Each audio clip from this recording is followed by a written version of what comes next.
Hello everyone, so welcome to the next session in our articulating the article series. आज हम एक important topic की बात करेंगे, that is human rights commission, national human rights commission के accreditation की।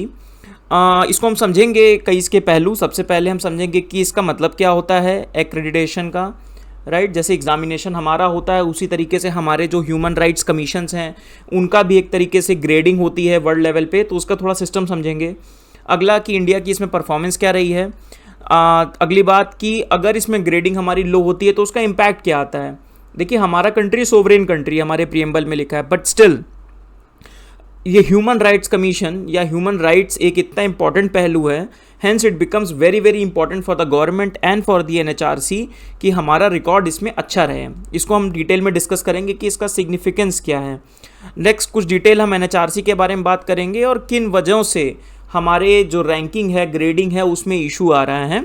तो एनएचआरसी क्या मेजर कुछ इश्यूज फेस कर रहा है जिसको इंटरनेशनल लेवल पे भी हाईलाइट किया गया है। Let start. तो सबसे पहले तो एग्रीटेशन अभी रिव्यू में था और रिव्यू हुआ, और रिव्यू के बाद आया कि उसको 1 साल के लिए फिर पोस्टपोन कर दिया गया है। इसको पिछले साल भी 1 साल के लिए पोस्टपोन किया गया और इस साल भी पोस्टपोन किया गया। तो हम देखेंगे इस पोस्टपोनमेंट या डिफरमेंट का मतलब क्या है और इसके पीछे की इश्यूज़ क्या हैं जिसकी वजह से ये आ रहा है, राइट। सबसे पहले तो ये बात करते हैं कि ये प्रोसेस करता कौन है। तो ये इंटरनेशनल इंस्टीट्यूशन है, that is GANHRI global alliance of the national human rights institution, ठीक है। तो ये 2016 में इसका नाम गनहरी पड़ा। ये ओल्ड इंस्टीट्यूशन है। तो इट यूनाइट्स अराउंड 120 कंट्रीज़ को यूनाइट करता है। और ग्रेडिंग की बात की जाए तो अराउंड 88 कंट्रीज़ को ए ग्रेडिंग मिली है, 32 कंट्रीज़ को बी ग्रेडिंग मिली है। ग्रेडिंग केवल 2 टाइप की होती है, ए ग्रेडिंग या बी ग्रेडिंग। अब इनको किस आधार पे ग्रेड किया जाता है वो भी हम अभी देखेंगे, ठीक है। सो यहाँ पे इसका काम शुरू होता है 2006 में और 2016 में इसका नाम गनहरी पड़ता है। इसका पहले नाम क्या था, आईसीसी, राइट। अब बात आती है कि किस हिसाब से ग्रेडिंग होती है। पहले बात करें कि ग्रेडिंग किन आधार पे होती है, ग्रेडिंग करने का आधार क्या है। तो ग्रेडिंग करने का आधार है पेरिस प्रिंसिपल्स। पेरिस प्रिंसिपल जिसके आधार पे हमारे ह्यूमन राइट्स कमीशन का गठन हुआ है। जिन प्रिंसिपल्स को आधार रख के या जिन प्रिंसिपल्स को इन इंस्टीट्यूशंस को ध्यान रखना चाहिए उनको क्या बोलते हैं, पेरिस प्रिंसिपल। तो कुल मिला के ये 6 प्रिंसिपल्स दिए गए हैं। They are the 6 criteria that national human rights institution should meet in order to be effective. बहुत इंपॉर्टेंट है क्योंकि यही हमारे बेस बनेगा कि जो हमारे ह्यूमन राइट्स कमीशन, अगर इंडिया की बात करें तो इसमें जो इश्यूज़ हैं उसको भी हम जज इन्हीं प्रिंसिपल्स के अकॉर्डिंग करेंगे। तो पहला, a clearly defined and broad based mandate, कि एक मैंडेट होना चाहिए कि काम करने का आपका अधिकार क्षेत्र कितना बड़ा है, किस किस चीज़ों में आप इंटरवीन कर सकते हैं। Next, autonomy from the government, government से डिस्टेंसिंग होना चाहिए। क्यों?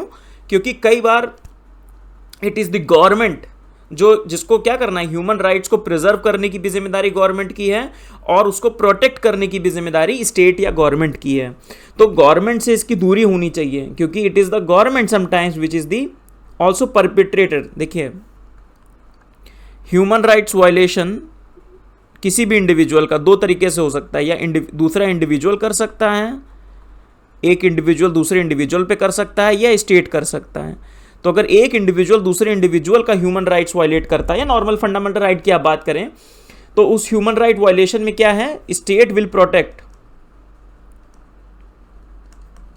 राइट। स्टेट की जिम्मेदारी है प्रोटेक्ट करने की। और अगर स्टेट करता है then it is the responsibility of a independent institution. कोई इंडिपेंडेंट इंस्टीट्यूशन हो या कॉन्स्टिट्यूशनल वैल्यूज़ हो जिसको आधार बनाया जा सके। एंड इन चीज़ों को मॉनिटर करने के लिए what we need a NHRC, एक हमें NHRI, national human rights institutions या national human rights commission India के केस में चाहिए, राइट। तो ऑटोनॉमी होना क्यों ज़रूरी है, बिकॉज अगर स्टेट वायलेशन करता है या स्टेट आपके ह्यूमन राइट्स को प्रोटेक्ट कर पा रहा है कि नहीं कर पा रहा है, इसलिए ये ज़रूरी है। Next is independence, independence guaranteed bye legislation और द कॉन्स्टिट्यूशन। इसको एक मतलब जो इसकी इंडिपेंडेंस है, ऑटोनॉमी है, वो एक स्थायी होनी चाहिए। It should be permanent, it should not be dependent upon the whims and fancies of a government. किसी गवर्नमेंट की विम्स और फैंसीज पे नहीं डिपेंड करना चाहिए किसी इंडिविजुअल की। नेक्स्ट इज प्लूरलिज्म, कि मतलब जो NHRC के मेंबर्स हों वो मेंबर्स में प्लूरलिटी होनी चाहिए, उसमें विमेन होना चाहिए, उसमें मेंबर ऑफ दी जो जैसे हमारे इंडिया में बात किया जाए तो SCs हैं, कास्ट STs हैं, तो जो वांछित वर्ग हैं, the class of the people जहाँ पे ह्यूमन राइट्स वायलेशन होने की संभावना ज़्यादा है, या those who have face historical discrimination, तो उनकी मेंबरशिप होनी चाहिए। नेक्स्ट इज एडिक्वेट रिसोर्स होना चाहिए और पावर ऑफ इन्वेस्टिगेशन होना चाहिए। ठीक, तो ये सब क्राइटेरिया हैं on the basis of which कोई NHRI को हम जज करते हैं। अब जज कौन करता है, तो एक तो गनहरी इंस्टीट्यूट है ही है, इसके साथ एक OHCHR that is United Nations human rights office of the high commissioner एक इंस्टीट्यूशन है, UNDP है, कई सारे इंटरनेशनल NGOs हैं, ये सब मिलके एक रैंकिंग निकालते हैं या फिर ग्रेडिंग करते हैं या एक्रीडिटेशन देते हैं। ठीक है, नाउ ये पीयर टू पीयर है, मतलब कि कई लोग मिल के करते हैं, सच कोई वन बड़ा इंस्टीट्यूशन नहीं है जो इसको करता है, तो सब लोग मिलते हैं, इसके इन पैरामीटर्स के हिसाब से जज करते हैं, रिपोर्ट्स को जज करते हैं, then they give the grading. चलिए, तो दे आर द 6 प्रिंसिपल जो हमने डिस्कस किया फॉर NHRIs टू मेंटेन, और इंडिया में पेरिस प्रिंसिपल के अकॉर्डिंग ही 1993 में हमारे ह्यूमन राइट्स कमीशन की गठन हुआ था। नाउ अगर हम बात करें कि इंडिया की क्या ग्रेडिंग रही है आज तक, तो 2006 से जब से ये शुरू हुआ तो हमें A स्टेटस मिला, 5-5 साल पे ये होता है, एवरी 5 ईयर्स, फिर A स्टेटस मिला। 2016 में इसका 1 साल का डिफरमेंट हुआ, डिफरमेंट मतलब पोस्टपोनमेंट, फिर 1 साल बाद फिर हुआ तो उसको फिर A स्टेटस मिल गया।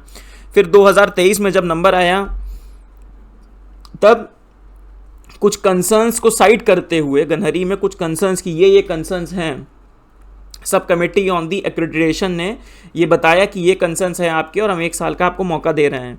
वो एक साल बीत गया, फिर 2024 में मौका आया, तो 2024 में अभी मई में मौका आया एंड अगेन क्या हुआ, 1 साल का डिफरमेंट हो गया। तो कंसर्न्स क्या हाईलाइट किया अभी हम डिटेल में देखेंगे, प्रोसीजर को लेके, police personal in human rights investigation, gender and minority representation को लेके, राइट। तो अभी ये 13 मई को यू कैन सी 13 मई को क्या आया कि UN linked body differs NHRC India accreditation for 2nd year in a row, 2 साल लगातार पोस्टपोनमेंट हुआ। अब ये पहली बार इंडिया की हिस्ट्री में हुआ है कि 2 साल का पोस्टपोनमेंट हुआ है। इसको भी हम समझते हैं कि इसका भी क्या सिग्निफिकेंस है। तो जैसा मैंने बताया कि 2 कैटेगरी में ग्रेडिंग होती है, A और B। A में 88 कंट्रीज़ हैं, B में 32 कंट्रीज़ हैं। अगर इंडिया का देखिए, उसी ये गनहरी की वेबसाइट से लिया गया है, तो इंडिया का मार्च 2023 में था, 1 साल डिफरमेंट हो गया, अभी उन्होंने अपडेट नहीं किया है। नाउ इसको हम डिस्कस कर चुके। A का मतलब क्या होता है, कोई भी कंट्री A में आएगी तब जब वो पेरिस प्रिंसिपल्स को पूरी तरीके से फॉलो करेगी, और जो पार्शियल कंप्लायंस होगा तो वो B में आएगी। ठीक है, right. Next is what if India loses A ranking. इसमें 2 चीज़ें हैं। पहली बात तो अगर हम रैंकिंग लूज कर जाए, मान लीजिए 1 साल का फिर पोस्टपोनमेंट हो गया और हमको B मिल गई, पहली बात तो ये। और दूसरा, the postponement itself is a cause of the concern. Postpone होना भी कंसर्न का कॉज है। देखिए, इसके पीछे का बहुत सिंपल सा लॉजिक है। इंडिया में ह्यूमन राइट्स या फिर इंडिया की जो ग्लोबल इमेज है, that is based upon the soft power, that is based upon the democracy, कि कैसे हमने अपनी डेमोक्रेसी को प्रिजर्व करके रखा है, इतना डाइवर्स होने, इतने फाइनेंशियली रिसोर्स के कंस्ट्रेंट होने के बावजूद we have preserved our democracy through elections, through peaceful transfer of power. एक गवर्नमेंट जाती है, दूसरी आती है, कोई मिलिट्री कू नहीं हुआ आज तक। तो प्लस गिविंग आवर कॉन्स्टिट्यूशन, हमारा कॉन्स्टिट्यूशन जो रोबस्ट है 70 साल 75 साल से, the same constitution which is protecting each and every individual, judiciary है। So the India thrives on this. तो hence human rights protection becomes a very very important criteria internationally for India, कि internationally India की जो soft image है, जो democracy की बात है, जो लाइक माइंडेड कंट्रीज़ के साथ जो उसका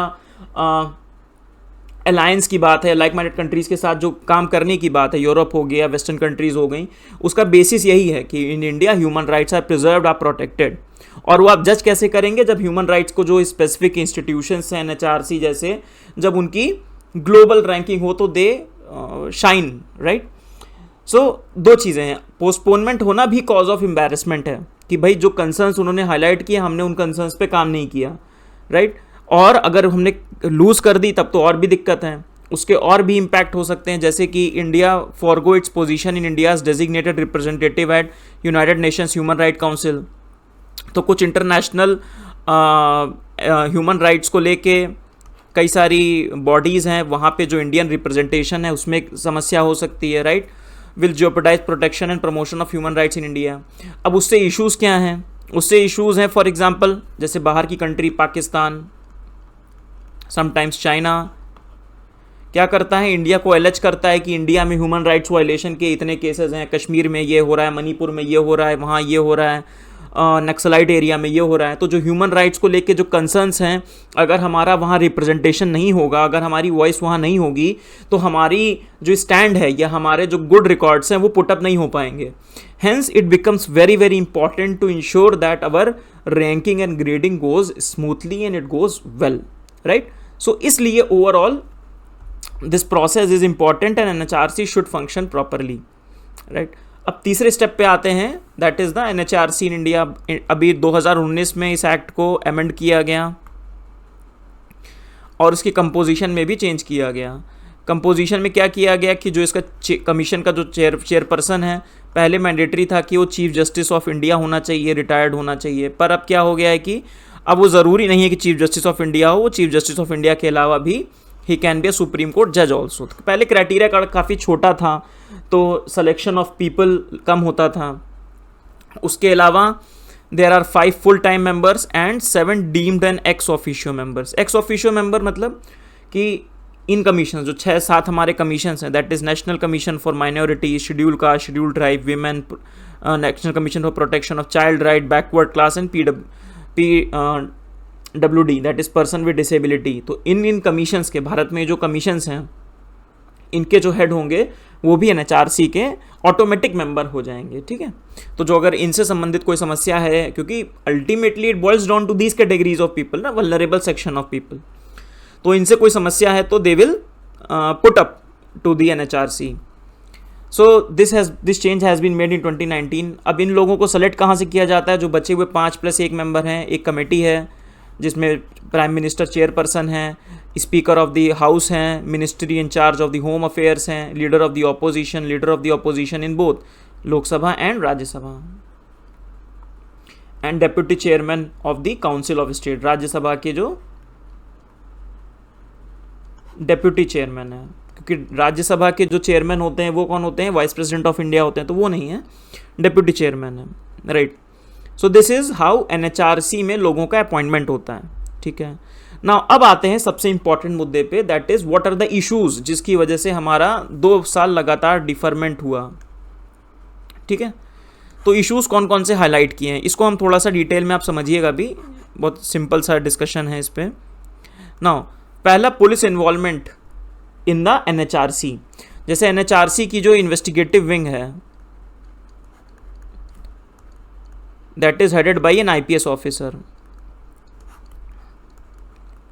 ठीक। अब एक्टिविस्ट कहते हैं, या गनहरी में जो कमेटी में रिव्यू होता है वो ये कहते हैं कि भाई मान लीजिए कि कस्टोडियल वायलेंस का केस है, that is one of the gravest cases of the human rights violation, या जो फेक इनकाउंटर का केस है। ये ग्रेवेस्ट केस क्यों हैं, इनकी ग्रेविटी सबसे ज़्यादा क्यों है? Because the police and the state is suppose to protect you. क्या बोलते हैं, जब रक्षक हैं और जब रक्षक ही हमारे भक्षक बन जाए, when these people violate the human rights, then that is the worst case, और उससे बुरा कोई केस नहीं है। तो फेक इनकाउंटर्स हो गए, चाहे मेडल के लिए हो, चाहे किस केस के लिए, या कस्टोडियल वायलेंस हो गया। For example recently there was a case कि एक आदमी को उन्होंने कुछ रैंसम के लिए पुलिस वालों ने रख लिया थाने में, चौकी को पूरा, और अगले दिन उसकी डेथ हो गई, 5 लाख का रैंसम मांगा गया, तो पूरी चौकी को सस्पेंड कर दिया गया। हेंस ऐसा केस होगा और NHRC के पास मान लीजिए कंप्लेंट गई, राइट, NHRC के पास कंप्लेंट गई, तो NHRC से कंप्लेंट जाएगी इनके पास। Now he is the head of the police, he was in the police, मान लीजिए IPS रिटायर्ड भी हैं तो भी वो पुलिस में रहे होंगे, and from that, so what to expect, the police involvement, he was the part of the establishment and the establishment did this, तो there will be a conflict of interest, एक कॉन्फ्लिक्ट ऑफ इंटरेस्ट होना लाजमी है। So that is one of the areas that the activists have highlighted first case. Then issues with respect to composition. जो composition है NHRC का, activist ने कहा कि भाई यहाँ विमेन का representation is very poor, only 20% women are there, 5 में से 1 लोग विमेन हैं. देन दे हैव सेड कि so many seats are still empty, लोगों को अभी तक अपॉइंट नहीं किया गया है. कॉम्पोजिशन में पॉलिटिकल अपॉइंटमेंट्स, एक हम डिस्कस करेंगे केस, पॉलिटिकल अपॉइंटमेंट्स. जो पॉलिटिकल अपॉइंटमेंट होंगे तो जो पेरिस प्रिंसिपल का एक प्रिंसिपल था anonymity, autonomy from the government और इंडिपेंडेंस, तो वहाँ पे वो हैम्पर करता है. Then coordination with the cooperation with the human rights defender है, HRD means human rights defender.